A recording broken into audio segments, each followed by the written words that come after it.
This is the story of a man who retired from public life at 37, sat down in a tower with his books, and spent the next 2 decades writing the same question over and over. What do I actually know? An entire literary form came out of that question, and 400 years later, people still misquote the man who invented it to sell self-help advice. Today, we're following one thread through his actual life and his actual essays, watching the same pattern surface again and again, so that by the end, it's clear exactly what letting go had to do with what he achieved.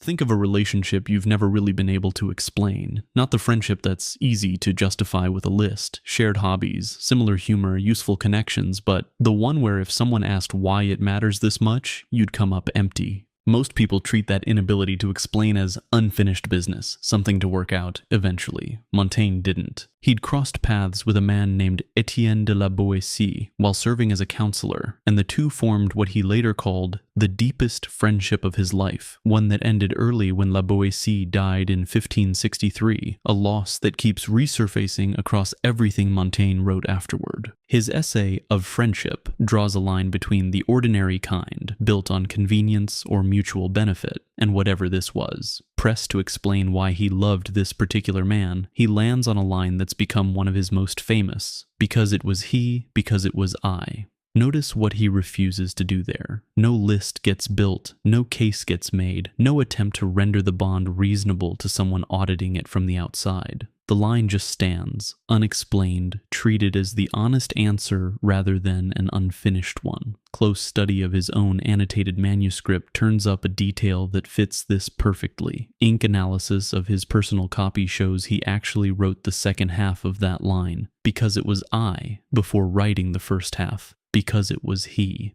He rearranged it afterward. Even his most famous admission of not needing a reason went through revision, and that tells you something. The not knowing wasn't a first draft he never cleaned up. It was a conclusion he reached and kept. Hold on to that for a moment, because the same refusal turns up again a decade or so later in a completely different corner of his life. And once the pattern registers in the friendship, it's hard to miss the second time. By 1571, at 37, Montaigne had sold his office in the Bordeaux Parlement and retired into a tower on his property, setting up a library and starting to put his thoughts on paper. Around 1576, in the middle of that retirement, he had a personal medal made and engraved with a question in French, Que sais-je? What do I know? Beside it sat a Greek word, epeko, meaning I abstain or I suspend judgment.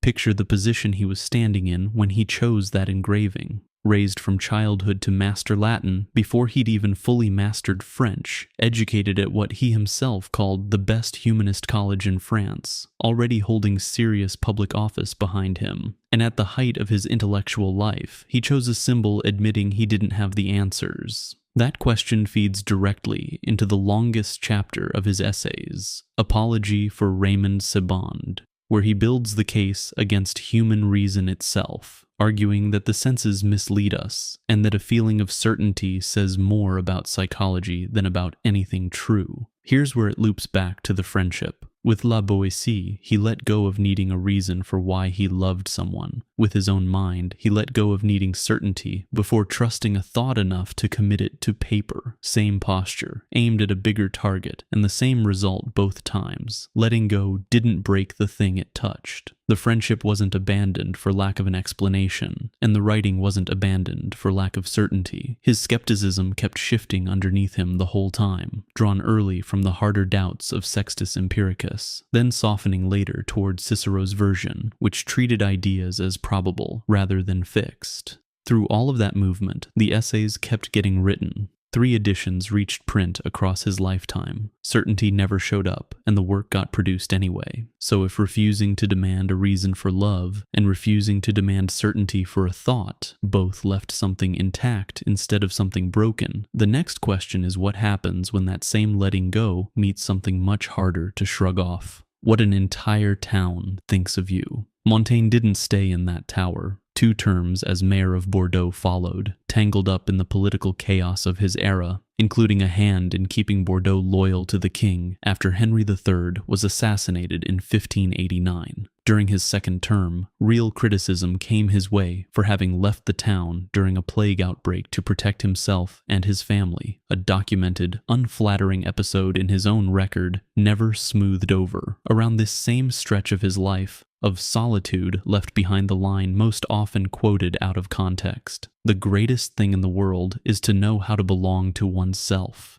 Strip away the version that turns this into an excuse to vanish, and look at what follows it directly. Real solitude, he writes, may be enjoyed in the midst of cities and the courts of kings. Not a plan to disappear, but a description of something happening while he stood in the middle of the very crowd criticizing him. Same pattern as the friendship and the medal, just under heavier pressure now. The town's approval was never a requirement for him to keep functioning as mayor, the way a reason was never required to keep loving La Boétie, or certainty to keep writing. Criticism arrived, and he kept serving anyway, because whatever held his sense of self together had already been built somewhere else, back in that tower, with a question engraved on a medal nobody else would ever see. Follow that thread one step further, because the biggest thing anyone tries to hold onto isn't a friendship or a reputation, it's an outcome, and the largest, least controllable outcome of all is death itself. Montaigne wrote directly into this in That to philosophize is to learn to die, opening with Cicero's idea that philosophy amounts to a lifelong preparation for dying. Buried inside that essay sits the image tying everything together. He wants death, when it comes, to find him planting my cabbages,